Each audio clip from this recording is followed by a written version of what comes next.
1855 में अंग्रेज़ों के खिलाफ हूल आंदोलन हुआ और हूल आंदोलन में सिद्धू कानू और चांद भैरव के जो भाई हैं वो तमाम भाइयों ने, चारों भाइयों ने आंदोलन में शरीक किया था। महाजनी प्रथा और आदिवासियों की ज़मीन लूटी जा रही थी संथाल के इलाके में, और संथाल के इलाके में यह आंदोलन यूं कहा जाए कि भारतीय जो स्वतंत्रता आंदोलन है उसके 2 साल पूर्व हुआ था। और ऐसे में ये कल्पना की जानी चाहिए जिस झारखंड में अब आंदोलन हो रहे हैं उस झारखंड में जो ज़मीन की लड़ाई थी, अंग्रेज़ों के खिलाफ ज़मींदारी व्यवस्था थी, महाजनी प्रथा थी और आदिवासियों की ज़मीनें लूटी जा रही थी, वो प्रासंगिकता आज भी बरकरार है। भले ही झारखंड बनकर तैयार हो गया लेकिन यहाँ जो देश आज़ाद हुआ, लेकिन जो आदिवासियों के संघर्ष की कहानी थी वो कहानी तमाम परिस्थितियों में वैसी की वैसी रहे। शहीदों के प्रति तमाम लोग अपनी अपनी श्रद्धांजलि अर्पित करते हैं और तमाम बीजेपी, कांग्रेस, जेएमएम, तमाम राजनीतिक दलों के लोग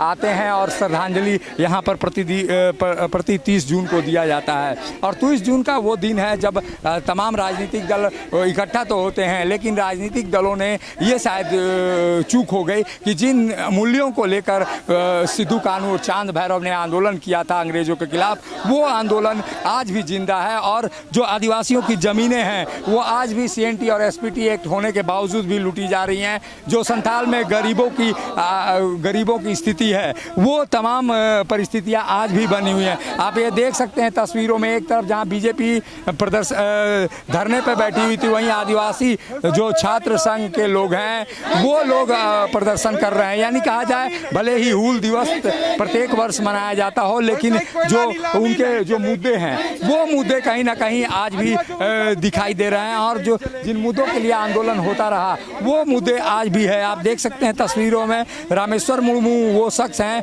जो सिद्धू कानू के वंशज हैं और उनकी हत्या हाल ही में हुई है। यानी ये कहा जाए उस जांच की लगातार मांग की जा रही है। ज़मीन जो सीएनटी और एसपीटी की बात होती है उसमें तमाम नेताओं पर यह आरोप होता है कि सीएनटी और एसपीटी एक्ट, यहाँ तक कि मुख्यमंत्री हेमंत सोरेन पर भी यह आरोप है कि उन्होंने सीएनटी का उल्लंघन करके यहाँ पे ज़मीन अर्जित की है। तो एक तरह से कहा जाए कि जो आंदोलन है, आंदोलन आज भी जिंदा है। आप देख सकते हैं लोग हैं। ये बताइए आप लोग क्यों यहाँ पर धरना पर?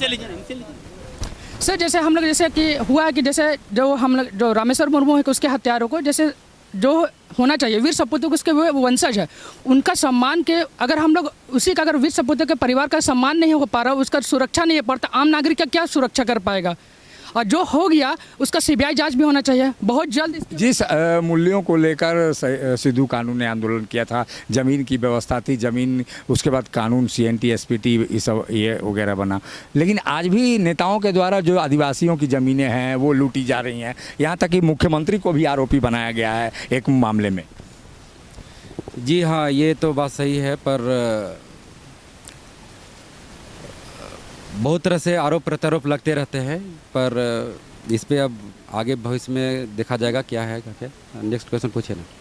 ये आप देख सकते हैं तस्वीरों में कि तस्वीरें खुद ही बयां करती हैं। तमाम राजनीतिक दल के लोग आते हैं, लेकिन जिन मूल्यों की लड़ाई सिद्धू कानू, चांद भैरव ने शुरू किया था वो लड़ाई आज भी जारी है। और जो आदिवासियों के जो अधिकार हैं, भले ही हम हूल दिवस के मौके पर बलिदानी या शहीदी दिवस मना लें, लेकिन जो मूल्यों और जिन मांगों और जो मुद्दे थे सिद्धू कानू के, वो मुद्दे आज भी बरकरार हैं। भले ही हूल दिवस की प्रासंगिकता आज भी है, लेकिन ऐसे में ये कहा जा सकता है कि हूल दिवस पर समर्पित जो श्रद्धांजलि है वो देने तमाम नेता आते हैं, लेकिन जिन मुद्दों के लिए सिद्धू कानू, चांद भैरव ने लड़ाई लड़ी थी अंग्रेज़ों के खिलाफ, वो आंदोलन आज भी जिंदा है। सहयोगी उपेंद्र के साथ अशोक कुमार, मुखर संवाद, रांची।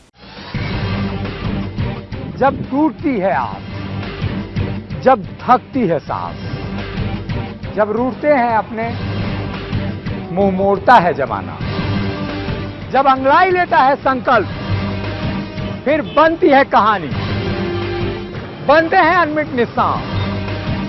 देखिए मेरे साथ संघर्ष की दास्तान।